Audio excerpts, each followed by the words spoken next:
Hi friends, எல்லாரும் எப்படி இருக்கீங்க? இன்னைக்கு நம்ம வீட்டில் என்ன லஞ்சுன்னு பார்க்கலாம். இன்னைக்கு சனிக்கிழமைங்க. என்ன லஞ்சுன்னு பார்க்கலாம் வாங்க.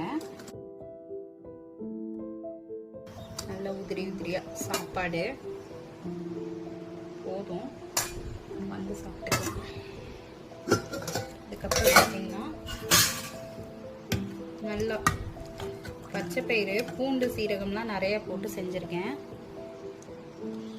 அது போக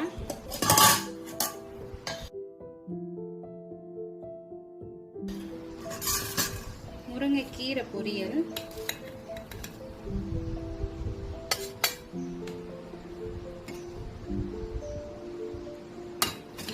முருங்கைக்கீரை இரும்பு சத்து இருக்கு, நிறைய எடுத்துக்கோங்க. அது போக சுட சுட மிளகு ஜீரகம் போட்ட ரசம். இன்னைக்கு இதுதான் நம்ம வீட்டில் லஞ்சு. அது போக காக்கா குருவிங்களுக்கு சாப்பாடு எடுத்து வச்சிட்டேன். அப்புறம் நம்ம வீட்டில் இந்த திராட்சை சாப்பிட்டதுக்கப்புறம் வேணா சாப்பிட்டுக்கிறது. இந்த வீடியோ பிடிச்சா லைக் பண்ணுங்க, சப்ஸ்கிரைப் பண்ணுங்க. பாய். நம்ம காக்கா குருவிக்கு சாப்பாடு வச்சோம்.